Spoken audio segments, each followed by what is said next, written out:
vende, el agua no se vende, el agua se defiende. Se habla, y el informe de Naciones Unidas reciente del PNUD de Derecho al Desarrollo Humano decía, 1.100 millones de personas no tienen acceso al agua potable, 10.000 mueren cada día, por esta razón la mayoría niños. Pensamos inmediatamente en que 1.100 millones de personas viven en el desierto. No es eso.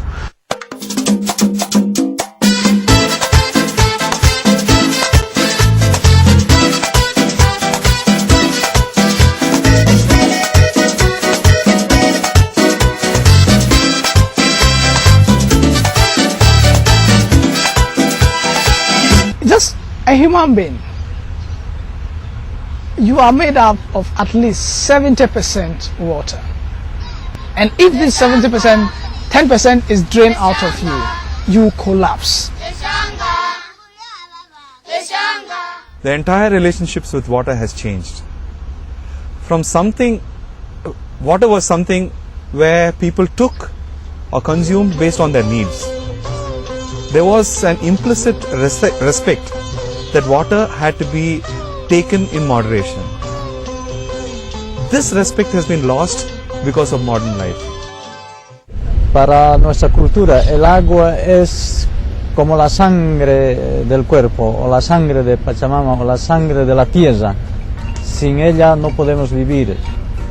El agua es vida y no nos pueden quitar algo que siempre fue nuestro. Water also means dignity. You can't have water without dignity, and you can't have dignity without the right to water. Water is rights because it is so essential. It's the key of life. There's no survival without it. You cannot leave this to anything else but make it a collective obligation, collective responsibility to make sure that everybody has the access that it's and that right is implemented. And that's one of the reasons that water delivery is exclusively public sector obligation. Históricamente, si uno se pregunta, cuando se logró universalizar el servicio de agua y saneamiento, los países que lo lograron, ¿cómo lo hicieron? Pues lo hizo el sector público, con inversión pública, a través de impuestos, a través de otros mecanismos de financiamiento público. En algunos casos, como Francia, con cierta participación privada, que ha sido muy importante en el caso de ese país. Aquí lo hemos conseguido cuando no había Banco Mundial, y sobre la base de, ante todo, la fuente pública, gratuita, accesible a todos, cerca de casa en la plaza, antes de la primera farola, la fuente. Antes de asfaltar la calle o la carretera, la fuente pública, gratuita y potable en la plaza del pueblo.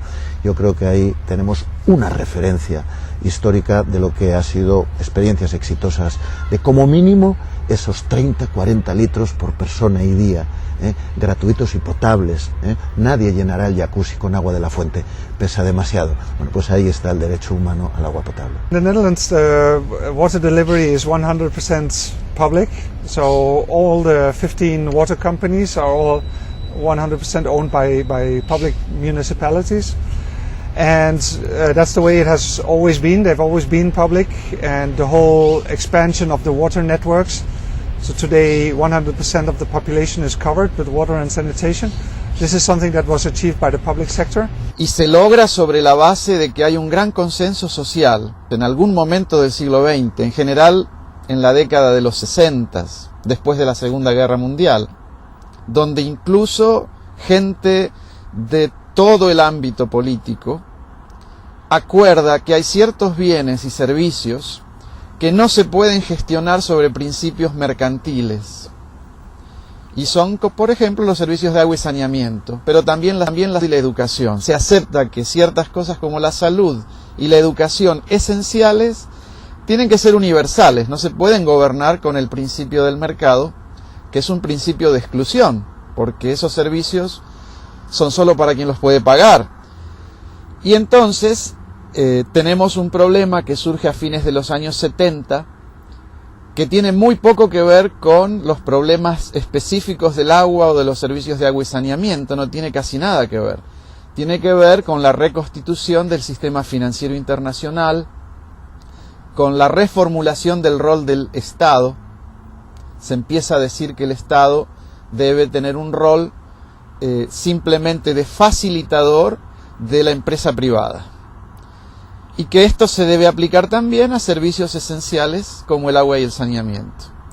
Originalmente se empezó a hablar de la privatización muy fuerte en los años 80, ¿no? Y actualmente se ha ido cambiando el término, se habla menos de privatización porque este término ahora se asocia con corrupción, con casos fallidos, como las concesiones fallidas en muchos países, en Buenos Aires, en Tucumán, en Argentina, pero también en otros países, en Atlanta, en Estados Unidos. Debate about water privatization has changed a lot. It's extremely different from 5 or 10 years ago when there was still a widespread belief that privatization was the way forward. But today, because of the experiences around the world, that belief is very much questioned, and there's a growing rethinking going on. That is provides some very exciting opportunities right now to ensure that water, access to clean water and sanitation, that becomes a very strong concern, that it's something that is that governments take responsibility for. Also the northern governments, the European governments, that they don't leave this to the private sector. Y sin embargo, todavía el 90 a 95% de la población mundial reciben agua y saneamiento principalmente de empresas públicas. En Estados Unidos, el 85% de la población recibe agua y saneamiento de empresas públicas. Creo que hasta el Banco Mundial, las oficinas del Banco Mundial, son servidas por una empresa pública, lo cual es muy simpático. Ellos promueven la participación privada, pero a ellos les da servicio una empresa pública. Europa, és a dir, es pot prendre com un dogma que tothom té accés a l'aigua. El 100% de la població té un accés a l'aigua i amb un sanejament bàsics. Si això ho traslladem a Amèrica Llatina, ens vam trobar que al voltant entre el 20 i el 40% de la població no tenen accés a l'aigua. Si això ho elevem al sanejament, podríem parlar que al voltant del 50% de la població no té accés a un sanejament digne. Si això fins i tot ho traslladem a l'Àfrica subsahariana, per exemple, a Etiòpia, gairebé el 80% de la població no té accés a l'aigua i més del 90% no té accés a un sanejament bàsic. The case in Ghana, in terms of water access, is not a uniform issue. You have different access ranges. You have the urban centers and then the rural areas. In the same urban sector, we have slums where people don't have connection to pipe water. For most people in the rural areas, water comes in a form of raw water, not treated water. About close to 70 to 80% of the rural areas do not have what we call running tap water. They have to rely on a dam or a pond or a well or a stream or a river for their water source.